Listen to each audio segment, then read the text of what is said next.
है और सियासी गलियारों से खबर है वो ये कि रविंद्र रैना की मुलाकात हुई है मुश्ताक बुखारी से। रविंद्र रैना की मुलाकात मुश्ताक बुखारी से हुई है और ऐसा माना जा रहा है कि मुश्ताक बुखारी जो एक दिन पहले ही नेशनल कॉन्फ्रेंस को अलविदा कह चुके हैं, खैराबाद कह चुके हैं, वो जल्द बीजेपी में शामिल हो सकते हैं। सियासी गलियारों से बड़ी खबर इस वक्त रविंद्र रैना ने मुश्ताक बुखारी से मुलाकात की है। मुश्ताक बुखारी एनसी से दामन छोड़ा करके अब बाकायदा तौर पर बीजेपी की तरफ जा सकते हैं, ऐसे अंदाजे लगाए जा रहे हैं और जराये से अब खबर मिल रही है कि बहुत जल्द बीजेपी में शामिल किया जा सकता है मुश्ताक बुखारी को बीजेपी में शामिल करने की कवायद तेज हो चुकी हैं और इसीलिए रियासती बीजेपी सदर रविंद्र रैना ने आज मुश्ताक बुखारी से मुलाकात की है। इस मुलाकात के दौरान जाहिर सी बात है सियासी गुफ्तगू ही हुई होगी और मुश्ताक बुखारी के फ्यूचर को लेकर के, मुस्तकबिल के सियासी रोल को लेकर के जो अंदाजे लगाए जा रहे थे उसमें अब एक तस्वीर थोड़ी सी साफ होती हुई नजर आ रही है कि मुश्ताक बुखारी कहीं ना कहीं बीजेपी की तरफ जाने का मन बना चुके हैं और बहुत जल्द मुमकिन है कि यह ऐलान भी हो जाए और वो तस्वीर भी हमें देखने को मिले कि बीजेपी का दामन थाम रहे हैं मुश्ताक बुखारी। इस खबर की सच्चाई क्या है, मजीद क्या कुछ अपडेट है, इसमें हमारे एग्जीक्यूटिव एडिटर इशफाक गौर फोन लाइन पर जुड़ चुके हैं। इशफाक, क्या कुछ तफसीलात है? खबर मिल रही है कि बहुत जल्द मुश्ताक बुखारी नेशनल से छोड़ करके अब चूंकि आजाद है बीजेपी में जा सकते हैं, कवायद इसके तेज हो गए हैं। बिल्कुल रहमत, कवायद इसके उस वक्त तेज हुए जब आज बीजेपी के जो यूनियन टेरिटरी के स्टेट प्रेसिडेंट है रविंद्र रैना, वो सबसे पहले मुश्ताक बुखारी के पास उनकी घर जाकर मुलाकात कराए और ये मुलाकात सियासी गलियारों में छोटी मुलाकात नहीं मानी जा रही है और उसे एक बड़ा यू टर्न माना जा रहा है पीर पंचाल की सियासत के अंदर और चुनाववादी की सियासत के अंदर, क्योंकि अल्ताफ जो मुश्ताक बुखारी साहब है, मुश्ताक बुखारी साहब मजहबी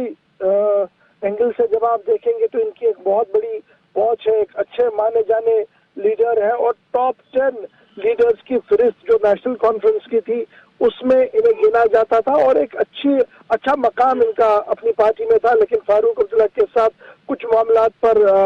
अनबन हुई जिसके बाद इन्होंने पार्टी को खैर बात कहकर कल वहां से इस्तीफा दे दिया था और सबसे पहले गुलिस्तान न्यूज ने ही इस बात का खुलासा भी पेश किया था कि आने वाले दिनों में वो बीजेपी ज्वाइन कर सकते हैं। लेकिन आज जिस तरीके से रविंद्र रैना ने मुलाकात किया उसके बाद ये जो अटकलियां लगाई यार, ये जो अफवाहें थी उसमें कहीं ना कहीं और ज्यादा तेजी हुई और जब ये मुलाकात दोनों तरफ से, अगर जो दोनों लीडर से मीटिंग के बाद कोई ऑफिशियल स्टेटमेंट जारी नहीं किया है, लेकिन जो हमें सोर्सेज से खबर मिली है बीजेपी हेडक्वार्टर से या जो बुखारी साहब है उनके जो करीबी साथी है उनका मानना है कि आने वाले दिनों में एक बड़ा जलसा किया जाएगा जिस जलसे के दौरान बुखारी साहब जो है, मुश्ताक बुखारी जो है वो बीजेपी का दामन थाम सकते हैं, क्योंकि कल ही उन्होंने कहा था कि पहाड़ियों के हित को लेकर वो लड़ेंगे और पहाड़ियों के जो जायज मुतालबात है अगर वो पूरा बीजेपी भी करती है तो उन्हें बीजेपी में जाने से कोई नहीं रोक सकता है, क्योंकि उनकी टॉप मोस्ट प्रायोरिटी जो है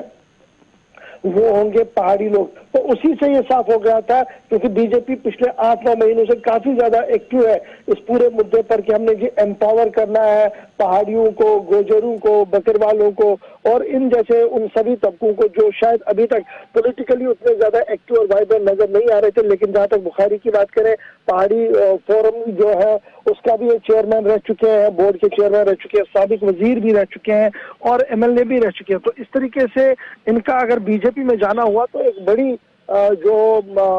मजबूती बीजेपी के लिए ये मानी जा रही है जम्मू सूबे के अंदर। इस तरीके से जहां हम पहले पीडीपी के लिए सिर्फ देख रहे थे कि सिर्फ पीडीपी से लोग भागकर दूसरी पार्टियों में जा रहे थे, तो अब ये साफ हो गया कि नेशनल कॉन्फ्रेंस के अंदर भी पार्टी छोड़कर लोग बीजेपी में जाएंगे और ये जम्मू सूबे के अंदर अगर आप देखेंगे पहले रविंद्र रैना जो काफी क्लोज फारूक अब्दुल्ला के माने जाते थे उन्होंने इस्तीफा दिया, सुरजीत खिलाफिया ने इस्तीफा दिया और कुछ लोगों ने इस्तीफा दिया जम्मू से और अब एक और जो बड़े लीडर थे, मुस्लिम चेहरा जिसे माना जाता था रजौरी पुंछ के अंदर, उन्होंने कल इस्तीफा देकर आज मीटिंग के बाद ये अफवाह तेज है कि वो बहुत जल्द बीजेपी का दामन थाम सकते हैं। बहुत बहुत शुक्रिया इशफाक और तफसीलात फराहम करने के लिए। तो जम्मू कश्मीर में सियासी गहमागहमी अपने शबाब